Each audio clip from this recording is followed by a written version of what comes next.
प्राकृत अनुरागी सभी महानुभावों को मेरा डॉक्टर पुलक गोयल का यथा योग्य अभिवादन सादर जय जिनेन्द्र। आज हम प्राकृत रचना सौरभ पुस्तक में से पाठ क्रमांक 14 का अध्ययन करेंगे। यह पाठ बहुत सरल है, थोड़ा सा ध्यान दीजिएगा और आपको अच्छे से समझ में आ जाएगा। इस पाठ के पढ़ने के बाद आपको कुछ वाक्य होमवर्क के रूप में भी दिए जाएंगे, अभ्यास के रूप में भी दिए जाएंगे। आप उसको सॉल्व जरूर करें और कमेंट्स में भेजने का प्रयास करें। आप अपनी कॉपी बनाते जा रहे हैं। जो पाठ आपके सामने है उसके नोट्स भी आपको बनाने हैं। अंत में फॉर्मूला भी भेजा जाएगा, वीडियो के लास्ट में होगा, तो उसको भी आप अच्छे से अपनी कॉपी में नोट कर लें। थोड़ा सा दिमाग लगाइएगा, आपको पूरा सेंटेंस बनाना आ जाएगा। आज के पाठ में हम सीखेंगे कि कैसे विधि एवं आज्ञा काल में मध्यम पुरुष बहुवचन के वाक्य बनते हैं। क्रियाओं में कौन कौन से प्रत्यय जोड़ने पड़ेंगे, क्रियाओं में अंत्य स्वर परिवर्तन क्या होगा, ये सब जानकारी आज के पाठ से हमें मिलने वाली है। पाठ बहुत सरल है। हम अभी प्राकृत प्रशिक्षण के पहले चरण में हैं। अभी अभी आपने प्राकृत भाषा को सीखना समझना चालू किया है। धीरे धीरे आप एक एक पाठ रोज पढ़ते जाएंगे तो आपको पूरी प्राकृत भाषा समझ में आ जाएगी और प्राकृत भाषा के ग्रंथ भी एक एक शब्द से आपको पढ़ना समझना आ जाएगा। अभी प्राकृत प्रशिक्षण YouTube चैनल में सारे वीडियोस अवेलेबल हैं। गाथाओं के वीडियो भी अवेलेबल हैं जिसमें हमने एक एक शब्द से अर्थ किया है, और ये व्याकरण, वाक्य रचना आदि के भी सारे वीडियोस अवेलेबल हैं। चलिए शुरू करते हैं। पाठ क्रमांक 14, सर्वनाम। मध्यम पुरुष बहुवचन। मध्यम पुरुष बहुवचन में तुम दोनों, तुम सब। इसके लिए प्राकृत में कहा गया तुभ्ये, तुम्हे, तुझे। ये हम पहले जब वर्तमान काल का पाठ पढ़ रहे थे मध्यम पुरुष बहुवचन का, तब भी हमने ये पढ़ा था। तुभ्ये आधा ब भा में एक ही मात्रा, तुम्हे आधा म हा में एक ही मात्रा, तुझे आधा ज झा में एक ही मात्रा। ये तुम दोनों, तुम सब के लिए यहाँ पर ये प्राकृत में 3 विकल्प हमें प्राप्त होते हैं। क्रियाएं: हस हंसना, सय सोना, णच नाचना, रूस रूसना, लुक छिपना, जग जागना, जीव जीना। ये सभी वही क्रियाएं हैं जो हम रेगुलर अभी तक के पाठों में देखते आए हैं। अब सीधे हम आते हैं कि हमें कौन सा प्रत्यय जोड़ना होगा जिससे कि वाक्य मध्यम पुरुष बहुवचन का बन जाए। मध्यम पुरुष बहुवचन, मध्यम पुरुष में आता है तुम, और बहुवचन तुम सब या तुम दोनों। अब विधि एवं आज्ञा का वाक्य बनेगा तुम दोनों हंसो या तुम सब हंसो। हंसो, ये हमें इसमें कौन सा प्रत्यय, हस क्रिया है, हंसो के लिए हस क्रिया है। अब हस क्रिया में हम क्या जोड़ दें जिससे कि उसका सेंस मध्यम पुरुष बहुवचन का बन जाए। हमारे पास 2 प्रत्यय हैं, आप देख रहे हैं 2 प्रत्यय इसमें जुड़े हैं। पहला है हा और दूसरा प्रत्यय है धा। क्रिया में हमें विधि एवं आज्ञा मध्यम पुरुष बहुवचन के वाक्य बनाने के लिए 2 प्रत्यय हैं, ह और धा। ये आप याद रख लीजिए, इसको नोट भी कर लीजिएगा। ह और धा ये 2 प्रत्यय हैं। जब हम ह और धा हस क्रिया में जोड़ते हैं तो हमारे पास 2 विकल्प और बन जाते हैं। मतलब हस क्रिया में अंतिम जो स्वर है, स में जो अंतिम स्वर है अ, उस अ के स्थान पर 2 विकल्प होते हैं। अ के स्थान पर अ भी होता है और उसकी जगह ए भी हो जाता है। मतलब अंतिम स्वर जो क्रिया में है छोटा अ, उस छोटे अ के स्थान पर ए भी हो जाता है। तो अब क्या होगा, हमारे पास वाक्य है तुम दोनों या तुम सब हंसो।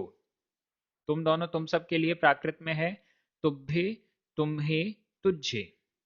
हंसो, हस क्रिया के साथ हमें ह और ध ये 2 प्रत्यय जोड़ने हैं और अंतिम स्वर परिवर्तन अ और आ के स्थान पर ए। जब अ रहेगा तो बनेगा हस प्लस अ प्लस ह, हसह। और ध प्रत्यय जोड़ने पर हस प्लस अ प्लस ध, हसध। बहुत सरल है, हसह और हसध। ध्यान से देखते जाइएगा। इसके बाद जब हम अंतिम स्वर हस क्रिया में जो अंतिम स्वर सा में अ है, उस अ के स्थान पर ए परिवर्तन कर देंगे। तो हस प्लस ए प्लस ह, हसेह। हस प्लस अ के स्थान पर ए और ध प्लस ध, हसेध। ये चार विकल्प हमारे बन गए। हसह, हसध, हसेह, हसेध। तो हमारा वाक्य बन गया तुभ्ये तुम्हे तुझे, हसह, हसध, हसेह, हसेध। इस प्रकार से वाक्य बन गया। बहुत सरल है। एक बार फिर से देख लें। हमारे पास विधि एवं आज्ञा काल के मध्यम पुरुष बहुवचन के प्रत्यय दो हैं, ह और ध। जब हम अकारांत क्रियाओं में, ऐसी क्रिया जिनके अंत में छोटा आ आता है, वो अकारांत क्रिया, जब हम अकारांत क्रियाओं में ये दो प्रत्यय लगाते हैं ह और धा, तो अंतिम स्वर जो छोटा अ है उसके स्थान पर ए भी हो जाता है। तो जब हम हस प्लस अ प्लस ह कर रहे हैं तो हसह, और उसी अ के स्थान पर ए कर दिया, हस प्लस ए प्लस ह, तो बन गया हसेह। ऐसे करके ये विकल्प बन जाएंगे। बहुत सरल है।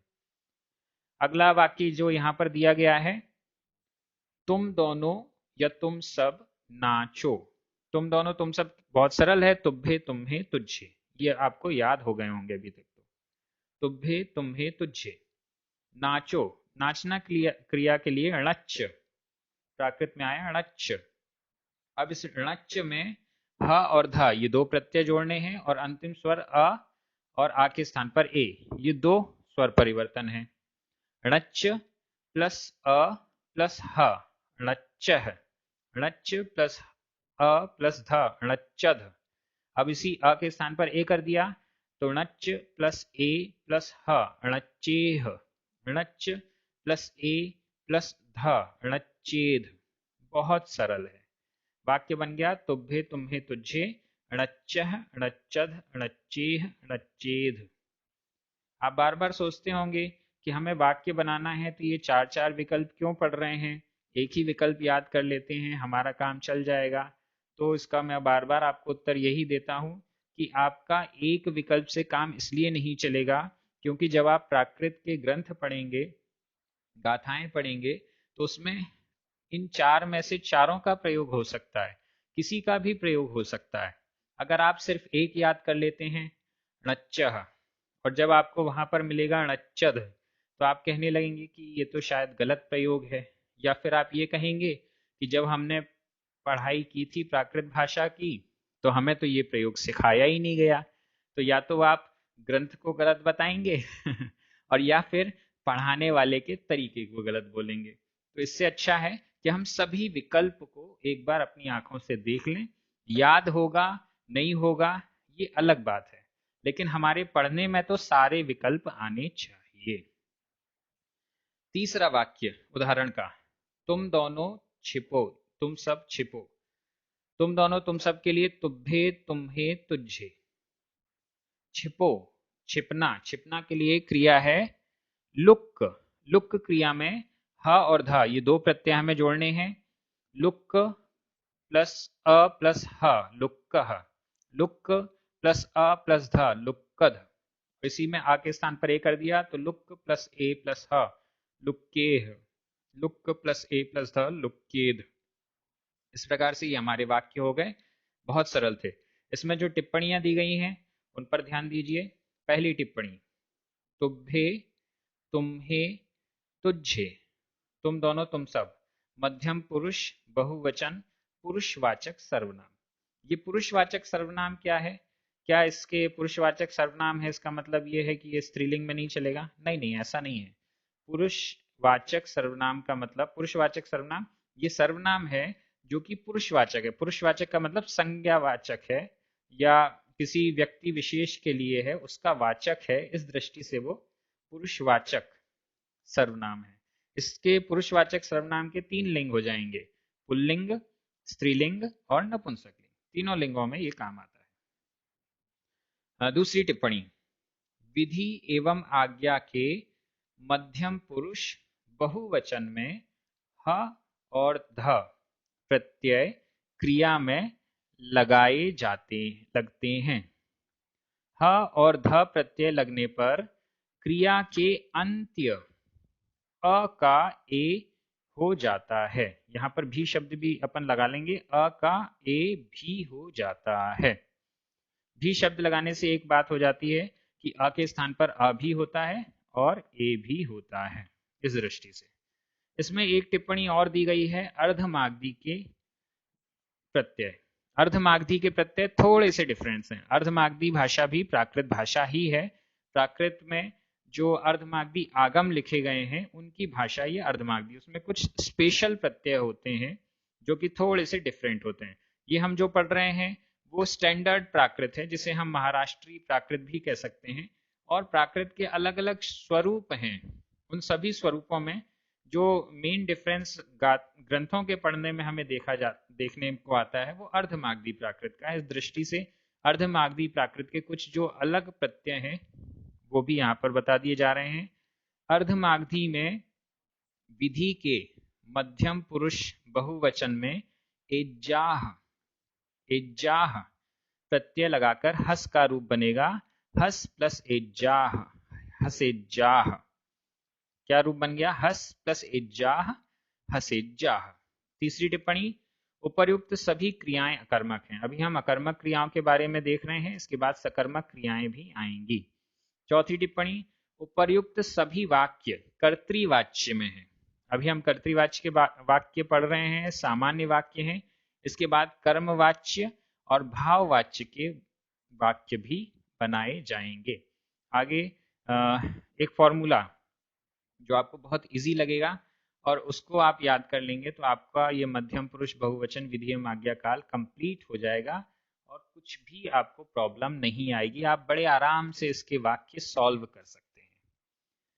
विधि एवं आज्ञा मध्यम पुरुष बहुवचन, फॉर्मूला क्रिया प्लस ब्रैकेट में है अंत्य स्वर परिवर्तन प्लस प्रत्यय। यहाँ अंत्य स्वर परिवर्तन को ब्रैकेट में इसलिए रखा गया है क्योंकि जब क्रिया अकारांत है तो अंत्य स्वर परिवर्तन होता है।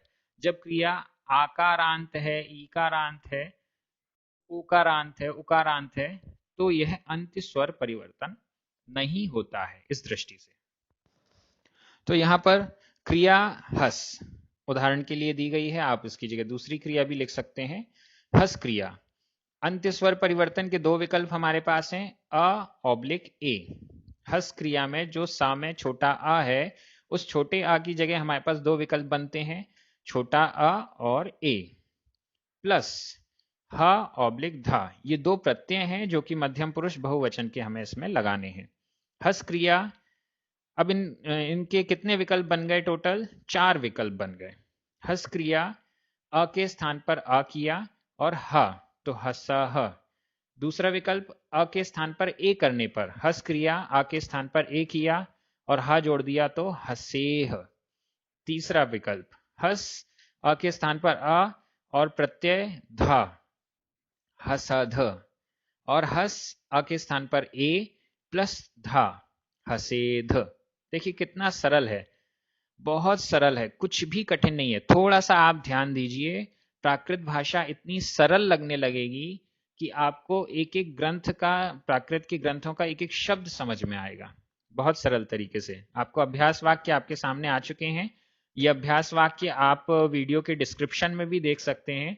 इसको सॉल्व कीजिए और कमेंट बॉक्स में इसमें लिखकर भेज दीजिए और इसमें डिस्क्रिप्शन में आपको एक लिंक भी मिलेगा जो इसकी आंसर शीट का है, तो आप उससे मिलान भी कर सकते हैं।